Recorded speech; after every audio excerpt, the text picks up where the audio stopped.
Oh boy. Oh boy, what do we have here? I believe we have ourselves a podcast. You know, I've been, stop. Collaborate. Let's listen. My name is Bret, and this is episode 8 of the Aggressive Whiskers podcast. I've been avoiding this. I've been avoiding my podcast. I've been avoiding the camcorder. I've been avoiding any sort of medium where my face has to be present, because let's face it, I look like a goddamn homosexual jack-o'-lantern.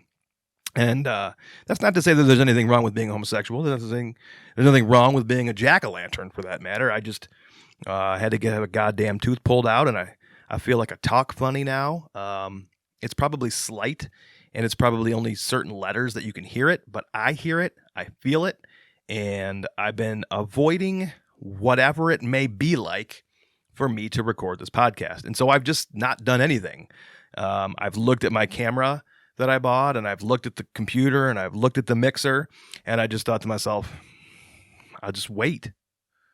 But how long can I wait? I don't know how long it's going to take to get this tooth patched, this tooth fixed. It's, they told me last year in like November or December of 2021, that tooth, Mr. Bret, that tooth that you got punched in 1999 and have had a cap on for 23 years, and then you had a root canal done to it. It's still got some shit going on up in there, and your entire sinus cavity above that root that has got an issue is inflamed.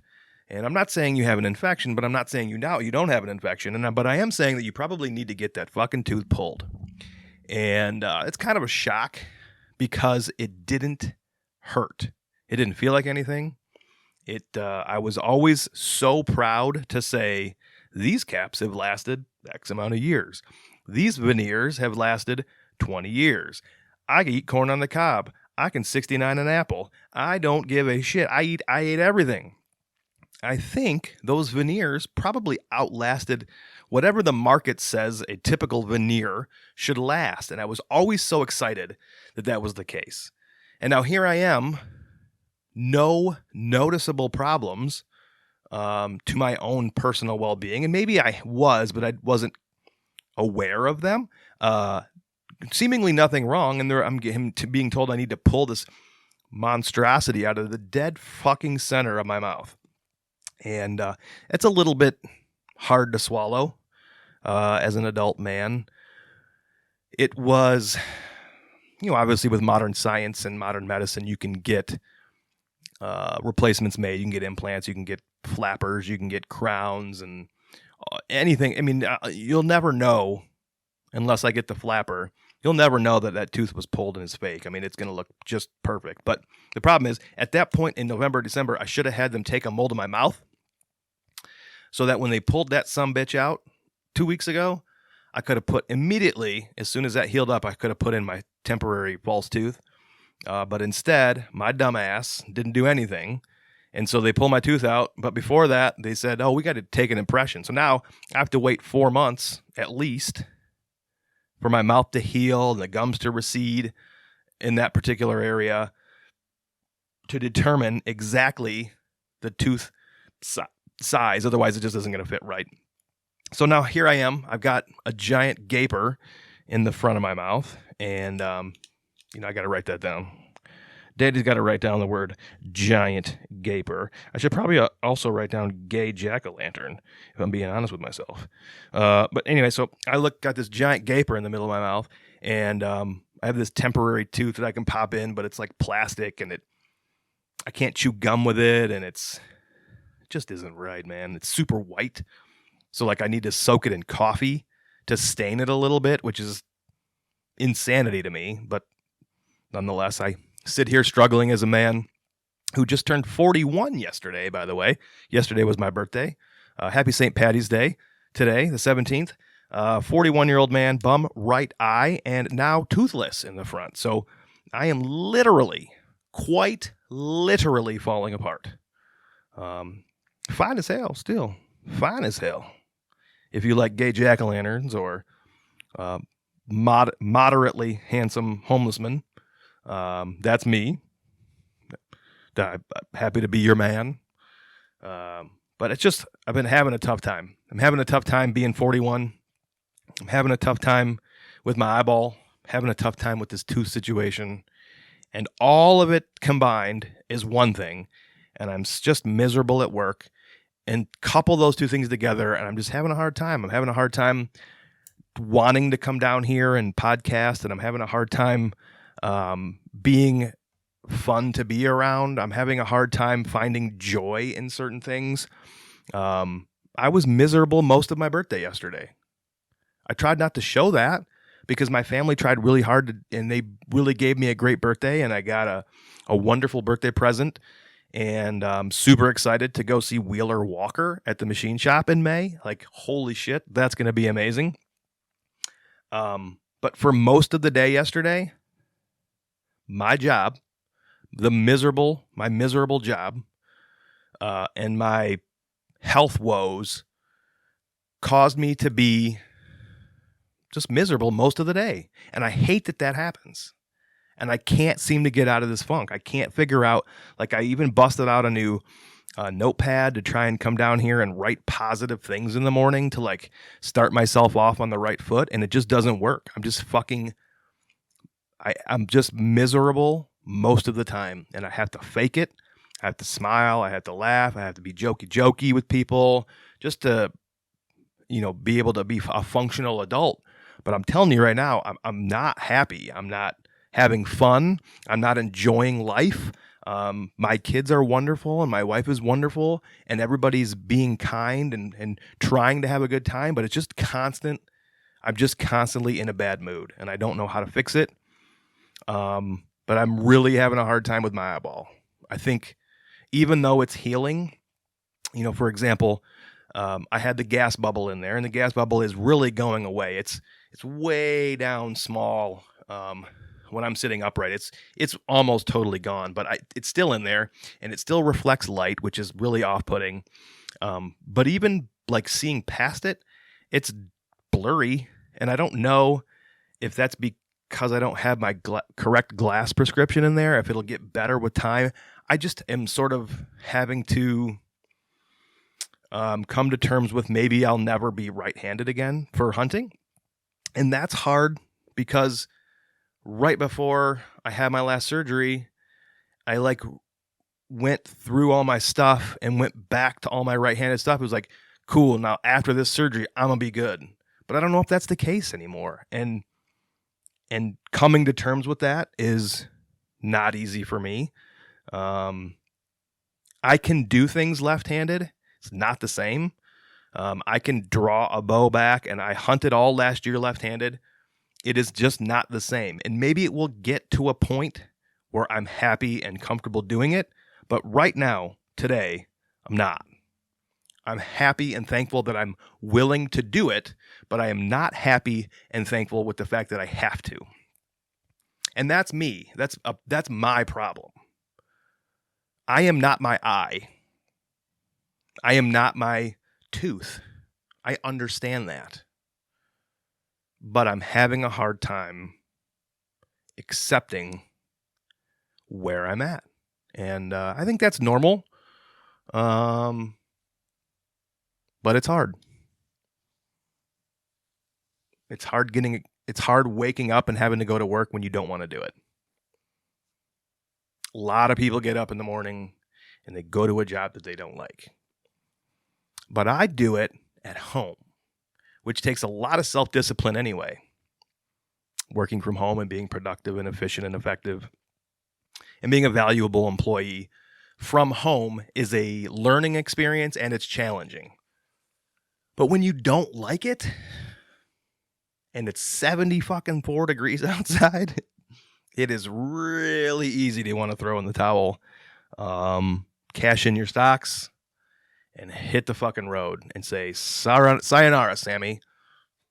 That's a New Girl reference for anybody that's paying attention. We're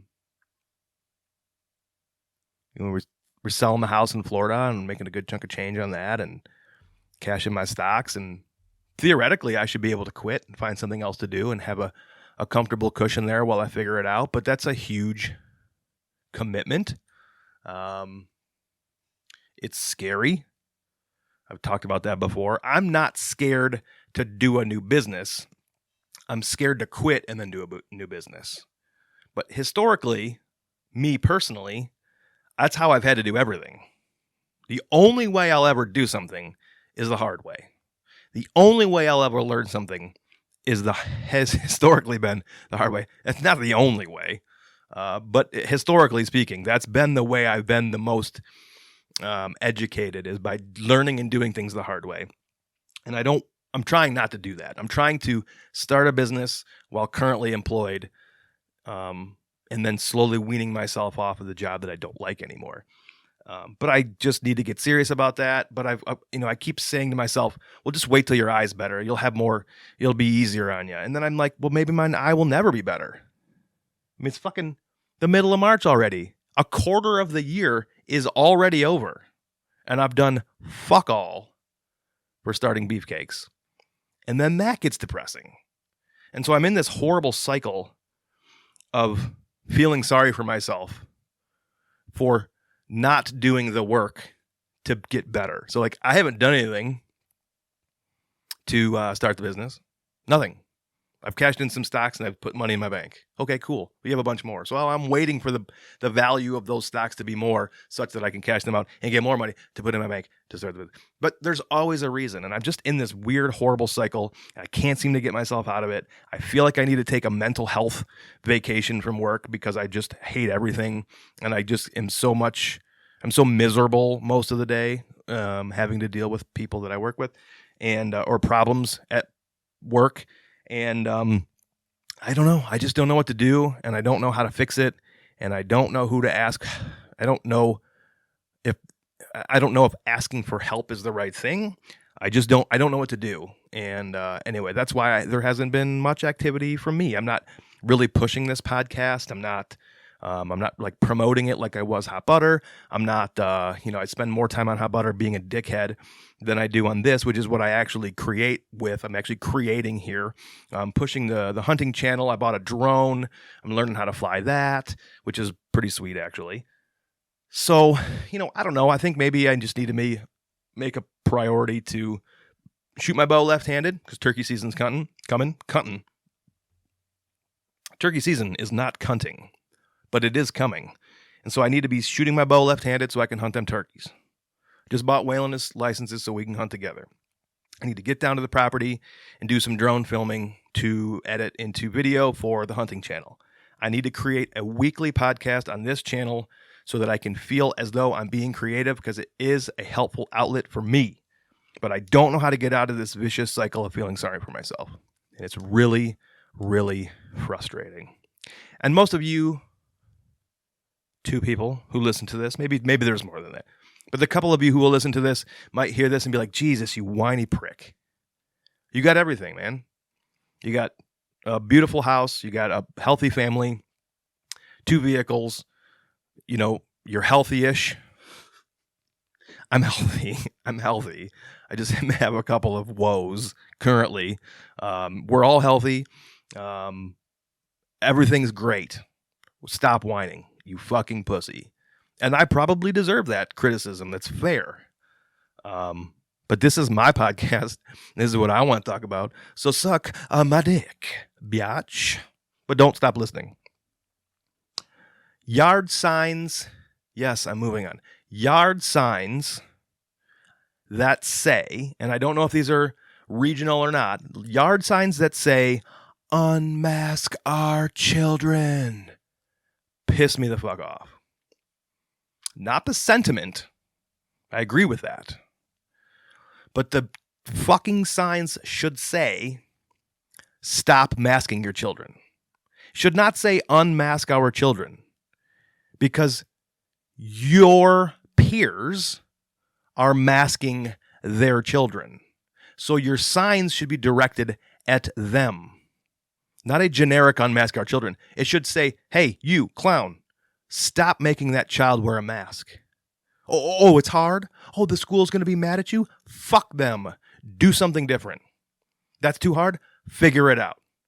But punishing your child for your political embarrassment, you don't want to be called out, is fucking infuriating. Pull those masks out of your yard and create a new one with a fucking black magic marker and a blank yard sign that just says, stop masking your children. Pull your kids out of school. Your kid does not need to go to school. Send them to the grandma's house. Send them to a friend who homeschools. That kid is not getting anything good out of school. There's nothing there. I learned basic information at school. All they're teaching is bullshit these days. They're pulling all the good stuff out because they don't want people to learn certain things. They're fucking force-feeding sexual identity discussion with your children, critical race theory. They're erasing history. And then they're making your child wear a mask all day long. Get the fuck out of here. That kid would be so much better off going to a person's home and learning how to read, write, problem solve, play outside, start a fire, build a fort, defend themselves, have manners, balance a checkbook. Send them to someone's house who's got a pretty good balance sheet. Don't send them to your Uncle Theodore's house who doesn't have any fucking money and has to return cans to buy Pall Malls and a six-pack of Strohs. Don't send them to his house. Send them to somebody's house who's responsible. But Jesus Christ, there's so many better options than making that child wear a mask. Fuck you and fuck those yard signs. I stand by that. Say it to my face. I'll punch you in the mouth. And then you'll look like this. Can't figure out which way to turn my head so that the spot is in the middle. I already talked about, pardon me, microphone. Already talked about yard signs, tooth being pulled. Talked about turning 41 briefly. You know what I mean? Like I didn't really hit on it too much. March 16th is my birthday. I had my birthday yesterday. Celebrated with my family. We're going to have a birthday party this weekend. And I would like to say that the birthday party this weekend will go down in history as the greatest birthday party one person has ever received in the history of birthday parties. For those of you that may not know, I consider myself, along with my brother, dipsters. That's right, dipsters. Not a hipster, not a nipster, not a tipster, because I give tips. Sometimes just a tip, but a dipster, a person who likes to dip things in things. Chocolate, caramel, ranch, cheese, dips of all sort. I, along with most of my family, are dipsters. Someone is having for me, orchestrating, putting together a 41 dip salute birthday party for me this weekend, and it shall go down in history as the greatest birthday party, the greatest idea for a birthday party one person has ever had. And I stand by that, and I challenge you to come up with a better birthday idea than a 41 dip salute for a dipster. If you think you're smarter than me, or if you think you're smarter than the person who put that together, go fuck yourself. It is amazing. I'm so excited. There will be dips of all kinds. There will be lots of photos. I will take photos and videos, and I will share them to our Instagram page. And I'm really excited about that. Not excited about being 41, but I am excited about my 41 dip salute birthday party. That's going to be fucking sexual. I'm only going to say this. I'm not going to dig into it. I watched Professional Tag on ESPN. Do you? That one bothered me. My lack of segues in this podcast bothers me. Because I don't write my notes out in a chronological order. I don't write on a segue betwixt the various topics. It's whatever I look and see, I bring up. And I've said this before on here. When I was with Adam at Hot Butter, I could segue off of things that he said into the next topic. But when I'm by myself rambling, I haven't figured out the art of segues when you're by yourself. And that's frustrating to me. And that one that I just did, I didn't like it. Just plainly saying I watched Professional Tag on ESPN and then walking right into, with no segue, the question, do you ever almost tell somebody that you work with, I love you, when you hang up the phone with them? I have had that fear for well over a decade. I am fucking paranoid that one of these times when somebody that I work with calls me and I have a conversation with them, usually if it's a long conversation. If it's a short conversation, it doesn't ever happen. But if it's a long, drawn-out conversation about something or anything, and it's especially if it's somebody that I've known for a long time, I am terrified that when I hang up with them, right before I hang up, I'm always afraid I'm going to say, okay, I love you, bye. Is that irrational? Has anybody ever done that? Is that a thing? Do people do that? Do people accidentally tell people that they work with, I love you, right before they say goodbye on the phone? I love you, man. Talk to you later. Thanks, Mark. Love you. Bye. That would be fucking... I would have to quit. Maybe that's what I need to do. Maybe I need to tell my boss, I love you, bye, right before I hang up, and then just immediately call him back and just resign on the spot. I don't know. I'm sure most people are going to tell me that that is an irrational fear because, number one, if I've been there long enough, who fucking cares? Number two, it's me. Most people wouldn't be surprised about that. And number four, yes, I skipped 3. Number 4, it'll probably never happen because I'm in my head about it. I tell myself, don't say it. Don't you dare tell Mark that you love him. Don't do it. Don't say it. It'd be a poor choice, Bret. Poor business decision, Bret. Do not tell your boss. Do not tell your design manager that you love them. Do not tell your architect that you love them right after they tell you they've just submitted for permit. Don't do it. It'd be a terrible choice. But I have that fear. I'm afraid I'm going to tell somebody I work with I love you right before we hang up. And I don't even necessarily tell everybody that I actually love I love you right before I hang up, which is interesting. Why would it be people that I work with? Not really sure. But I'd love to know if any of you have ever told a coworker and or a peer, love you, bye, on accident. And then what happened afterwards? You guys still friends? Everything cool? Did they immediately call you back and discuss what had just transpired? Are you lovers now? Maybe that was the tipping point. Maybe you were single, maybe they were single. And maybe that was the cue that just reiterated to them, I knew it. They do love me, and I've always loved them. And now we shall be one, and we shall share bodily fluids, and our bodies shall become one under the moonlight in March. It's very romantic. That would be even more remarkable. If anybody has ever fallen in love after saying, I love you to a coworker right before hanging up, I really want to hear that story. And who did it? Did you do it or did they do it? Or have you been told I love you? Has anyone said to you, love you, right before they hang up? I want to know that. That's the opposite. How do you take it? Do you just pretend like you didn't hear it? Like I'll call people, if someone calls me the wrong name, I call them out. I usually try to be sort of lighthearted and humorous about it.